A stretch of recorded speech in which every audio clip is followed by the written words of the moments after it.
ആകാശവാണി.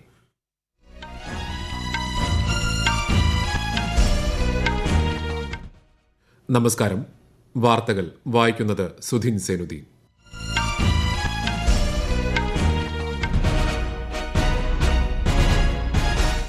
പ്രധാന വാർത്തകൾ.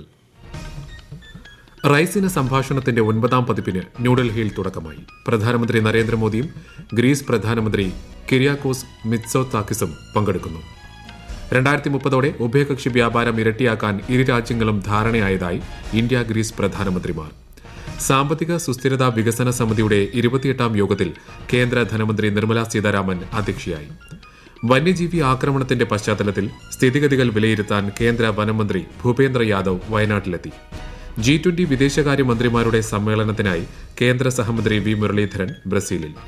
സന്തോഷ് ട്രോഫിയിൽ കേരളത്തിന് വിജയത്തുടക്കം. ആദ്യ ഗ്രൂപ്പ് മത്സരത്തിൽ അസമിനെ പരാജയപ്പെടുത്തി. വാർത്തകൾ വിശദമായി. റൈസിന സംഭാഷണം 9ാം പതിപ്പിന് ന്യൂഡൽഹിയിൽ തുടക്കമായി. പ്രധാനമന്ത്രി നരേന്ദ്രമോദിയും ഗ്രീസ് പ്രധാനമന്ത്രി കിരിയാക്കോസ് മിത്സോതാക്കിസും പരിപാടിയിൽ പങ്കെടുക്കുന്നു. 3 ദിവസത്തെ റൈസിന സംഭാഷണത്തിൽ 100 രാജ്യങ്ങളിൽ നിന്നുള്ള രാഷ്ട്രത്തലവന്മാരും മന്ത്രിമാരും സൈനിക മേധാവികളും ഭാഗമാകും. ഭൌമരാഷ്ട്രീയം, ഭൌമ സമ്പദ്ഘടന എന്നിവയുമായി ബന്ധപ്പെട്ട് ഇന്ത്യ സംഘടിപ്പിക്കുന്ന സുപ്രധാന സമ്മേളനമാണ് റൈസിന സംഭാഷണം. അന്താരാഷ്ട്ര സമൂഹം നേരിടുന്ന ഏറ്റവും വലിയ വെല്ലുവിളികളാണ് ഇതിലൂടെ ചർച്ച ചെയ്യുക. വിവിധ രാജ്യങ്ങളിൽ നിന്നായി 2500 പ്രതിനിധികൾ പരിപാടിയിൽ പങ്കെടുക്കും. പ്രധാനമന്ത്രി നരേന്ദ്രമോദിയും ഗ്രീസ് പ്രധാനമന്ത്രി കിരിയാക്കോസ് മിത്സോതാക്കിസും ഇന്ന് ന്യൂഡൽഹിയിൽ ഉഭയകക്ഷി ചർച്ച നടത്തി. കൃഷി, ഔഷധ മേഖല, ചികിത്സാ ഉപകരണങ്ങൾ, സാങ്കേതികവിദ്യ, നവീകരണം, നൈപുണ്യ വികസനം തുടങ്ങിയ മേഖലകളിലെ പുതിയ അവസരങ്ങൾ യോഗത്തിൽ ചർച്ചയായി. സമുദ്രത്തിലൂടെയുള്ള ചരക്ക് നീക്കത്തിനും സമ്പർക്ക സൌകര്യത്തിനുമാണ് ഇരു രാജ്യങ്ങളും മുൻഗണന നൽകുന്നത്. പ്രതിരോധ മേഖലയിലെ സംയുക്ത ഉൽപാദനം ഇരു രാജ്യങ്ങൾക്കും ഫലപ്രദമാകുമെന്നും നേതാക്കൾ പറഞ്ഞു.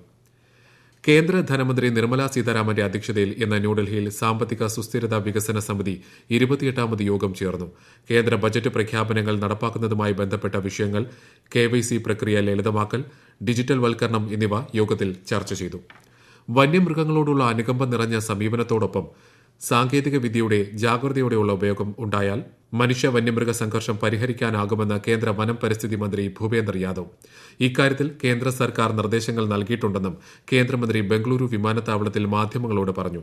വന്യജീവി ആക്രമണം സംബന്ധിച്ച സ്ഥിതിഗതികൾ നേരിട്ട് വിലയിരുത്തുന്നതിനായി അദ്ദേഹം വയനാട് ജില്ലയിലെത്തി. കേരള, കർണാടക വനം വകുപ്പ് ഉദ്യോഗസ്ഥരുമായി മന്ത്രി നിലവിലെ സാഹചര്യം ചർച്ച ചെയ്യും. കർഷക സമരവുമായി ബന്ധപ്പെട്ട് 5ാം വട്ട ചർച്ചയ്ക്ക് കർഷക നേതാക്കളെ ക്ഷണിച്ച കേന്ദ്ര കൃഷിമന്ത്രി അർജുൻ മുണ്ട. കുറഞ്ഞ താങ്ങുവില, വിള വൈവിധ്യവൽക്കരണം ഉൾപ്പെടെ എല്ലാ വിഷയങ്ങളും ചർച്ച ചെയ്യാൻ സർക്കാർ തയ്യാറാണെന്ന് അദ്ദേഹം പറഞ്ഞു. അതിനിടെ മേഖലയിൽ ക്രമസമാധാന പാലനം ഉറപ്പുവരുത്തണമെന്ന് പഞ്ചാബ് സർക്കാരിനോട് കേന്ദ്രം ആവശ്യപ്പെട്ടു. കർഷക സമരവുമായി ബന്ധപ്പെട്ട് പഞ്ചാബ് ഹരിയാന ഹൈക്കോടതി ഇടപെടൽ. 100 കണക്കിന് ട്രാക്ടറുകളുമായി ശംഭു അതിർത്തിയിൽ ക്യാമ്പ് ചെയ്യുന്ന കർഷകരെ പഞ്ചാബ് ഹരിയാന ഹൈക്കോടതി വിമർശിച്ചു. പഞ്ച്കുള സ്വദേശിയായ അഭിഭാഷകൻ ഉദയ് പ്രതാപ് സിംഗ് സമർപ്പിച്ച പൊതുതാൽപര്യ ഹർജി പരിഗണിക്കുകയായിരുന്നു ഹൈക്കോടതി. വ്യാപാര നിക്ഷേപ കരാറുകൾ ഇന്ത്യ തുറന്ന മനസ്സോടെയാണ് ചർച്ച ചെയ്യുന്നതെന്നും ജനങ്ങളുടെ താൽപര്യം സംരക്ഷിക്കുമെന്നും കേന്ദ്രമന്ത്രി പീയൂഷ് ഗോയൽ പറഞ്ഞു. ഇന്ത്യ യൂറോപ്പിന്റെ വിശ്വസ്ത പങ്കാളിയാണെന്നും സ്വതന്ത്രവും തുല്യവും സുസ്ഥിരവുമായ പങ്കാളിത്തത്തിനായി ജനങ്ങളുമായി ചേർന്ന് പ്രവർത്തിക്കുകയാണെന്നും മന്ത്രി കൂട്ടിച്ചേർത്തു. ന്യൂഡൽഹിയിൽ നടന്ന ഇന്ത്യ യൂറോപ്പ് വ്യാവസായിക സുസ്ഥിര സമ്മേളനത്തിലാണ് ശ്രീ ഗോയൽ ഇക്കാര്യങ്ങൾ പറഞ്ഞത്. G20 വിദേശകാര്യമന്ത്രിമാരുടെ സമ്മേളനത്തിൽ പങ്കെടുക്കുന്നതിനായി കേന്ദ്ര വിദേശകാര്യ സഹമന്ത്രി വി മുരളീധരൻ ബ്രസീലിലെ റിയോ ഡി ജനീറോയിൽ എത്തി. അർത്ഥപൂർണമായ ചർച്ചകൾ യോഗത്തിലുണ്ടാകുമെന്ന ശുഭപ്രതീക്ഷ അദ്ദേഹം പങ്കുവച്ചു. ബ്രസീൽ G20 അധ്യക്ഷ പദവി ഏറ്റെടുത്തതിനു ശേഷമുള്ള ആദ്യ മന്ത്രിതല യോഗമാണിത്. ഈ വാർത്തകൾ ആകാശവാണിയിൽ നിന്ന്.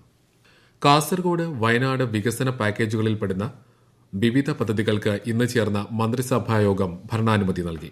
കാസർഗോഡ് പാക്കേജിലെ പദ്ധതികൾക്കായി 20.14 കോടി രൂപയും വയനാട് പാക്കേജിലെ പദ്ധതികൾക്കായി 4.28 കോടി രൂപയുമാണ് അനുവദിച്ചിരിക്കുന്നത്. കേരള ബാങ്ക് CEO ആയി ജോട്ടി എം ചാക്കോയെ നിയമിക്കാനും തീരുമാനമായി. മുഖ്യമന്ത്രിയുടെ ചീഫ് പ്രിൻസിപ്പൽ സെക്രട്ടറി KM എബ്രഹാമിന് ക്യാബിനറ്റ് പദവി നൽകാനും മന്ത്രിസഭായോഗം തീരുമാനിച്ചു.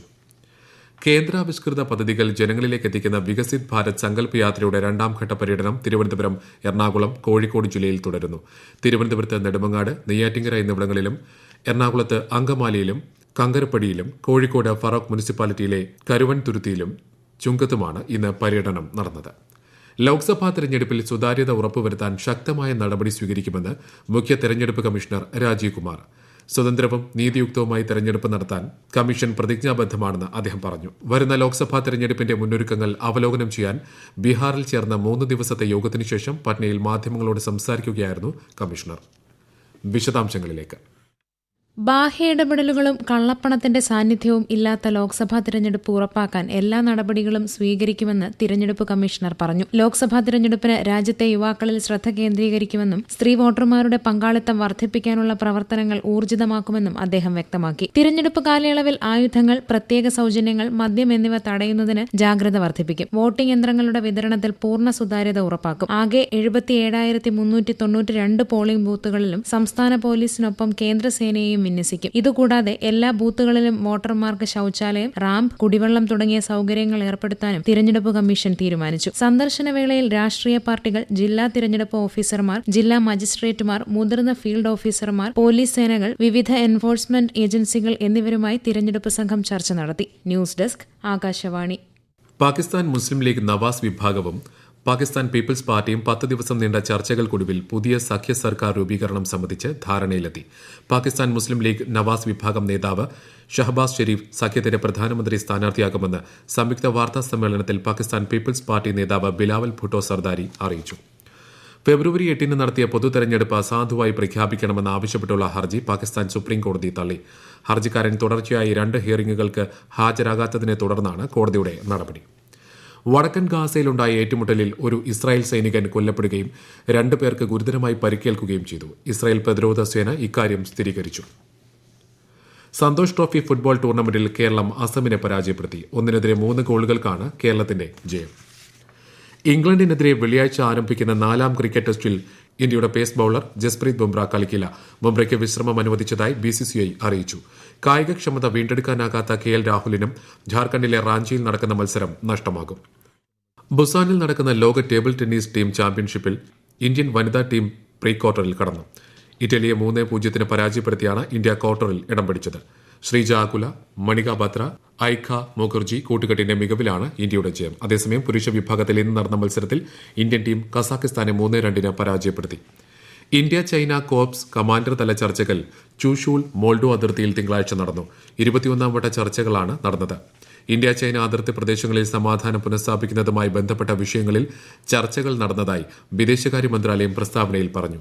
നിർമ്മിത ബുദ്ധിയുമായി ബന്ധപ്പെട്ട നിയന്ത്രണ രൂപരേഖയുടെ കരട് ഈ വർഷം ജൂലൈയോടെ സർക്കാർ പുറത്തിറക്കുമെന്ന് കേന്ദ്ര സഹമന്ത്രി രാജീവ് ചന്ദ്രശേഖർ മുംബൈയിൽ നാസ്കോം നേതൃത്വ ഉച്ചകോടിയുടെ ഉദ്ഘാടന പരിപാടിയിൽ സംസാരിക്കുകയായിരുന്നു അദ്ദേഹം.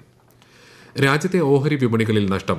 ബോംബെ ഓഹരി സൂചിക സെൻസെക്സ് 434 പോയിന്റ് താഴ്ന്ന് 72,623-ലും ദേശീയ ഓഹരി സൂചിക നിഫ്റ്റി 142 പോയിന്റ് നഷ്ടത്തിൽ 22,055-ലും വ്യാപാരം അവസാനിപ്പിച്ചു. മുതിർന്ന സുപ്രീംകോടതി അഭിഭാഷകനും ഭരണഘടനാ വിദഗ്ധനുമായ ഫാലി എസ് നരിമാൻ അന്തരിച്ചു. 95 വയസ്സായിരുന്നു. ഇന്ത്യൻ നീതിന്യായ രംഗത്തെ അതികായനായ അദ്ദേഹത്തെ രാജ്യം പത്മവിഭൂഷൺ, പത്മഭൂഷൺ തുടങ്ങിയ ബഹുമതികൾ നൽകി ആദരിച്ചിട്ടുണ്ട്. പ്രശസ്ത റേഡിയോ അവതാരകൻ അമീൻ സയാനി അന്തരിച്ചു. 91 വയസ്സായിരുന്നു. മനോഹരമായ ശബ്ദവും ആകർഷകമായ ശൈലിയും കൊണ്ട് ശ്രോതാക്കളുടെ മനം കവർന്ന അവതാരകനായിരുന്നു അമീൻ സയാനി. സംസ്കാര ചടങ്ങുകൾ നാളെ നടക്കും. പ്രധാനമന്ത്രി നരേന്ദ്രമോദിയുടെ 2 ദിവസത്തെ ഗുജറാത്ത്, ഉത്തർപ്രദേശ് സന്ദർശനത്തിന് നാളെ തുടക്കം. അഹമ്മദാബാദിൽ നടക്കുന്ന ഗുജറാത്ത് സഹകരണ ക്ഷീര വിപണന ഫെഡറേഷൻ സുവർണ ജൂബിലി ആഘോഷത്തിൽ നാളെ പ്രധാനമന്ത്രി പങ്കെടുക്കും. തുടർന്ന് മെഹ്സാനയിൽ 8,350 കോടിയിലധികം രൂപയുടെ വിവിധ വികസന പദ്ധതികൾക്കും അദ്ദേഹം തുടക്കം കുറിക്കും. പ്രധാന വാർത്തകൾ വീണ്ടും. റൈസിന സംഭാഷണത്തിന്റെ 9ാം പതിപ്പിന് ന്യൂഡൽഹിയിൽ തുടക്കമായി. പ്രധാനമന്ത്രി നരേന്ദ്രമോദിയും ഗ്രീസ് പ്രധാനമന്ത്രി കിരിയാക്കോസ് മിത്സോതാക്കിസും പങ്കെടുക്കുന്നു. 2030 ഉഭയകക്ഷി വ്യാപാരം ഇരട്ടിയാക്കാൻ ഇരു രാജ്യങ്ങളും ധാരണയായതായി ഇന്ത്യ ഗ്രീസ് പ്രധാനമന്ത്രിമാർ. സാമ്പത്തിക സുസ്ഥിരതാ വികസന സമിതിയുടെ 28ാം യോഗത്തിൽ കേന്ദ്ര ധനമന്ത്രി നിർമ്മല സീതാരാമൻ അധ്യക്ഷയായി. വന്യജീവി ആക്രമണത്തിന്റെ പശ്ചാത്തലത്തിൽ സ്ഥിതിഗതികൾ വിലയിരുത്താൻ കേന്ദ്ര വനമന്ത്രി ഭൂപേന്ദ്ര യാദവ് വയനാട്ടിലെത്തി. G20 വിദേശകാര്യമന്ത്രിമാരുടെ സമ്മേളനത്തിനായി കേന്ദ്ര സഹമന്ത്രി വി മുരളീധരൻ ബ്രസീലിൽ. സന്തോഷ് ട്രോഫിയിൽ കേരളത്തിന് വിജയത്തുടക്കം. ആദ്യ ഗ്രൂപ്പ് മത്സരത്തിൽ അസമിനെ പരാജയപ്പെടുത്തി. വാർത്തകൾ കഴിഞ്ഞു. അടുത്ത വാർത്താ പ്രക്ഷേപണം രാത്രി 8:35.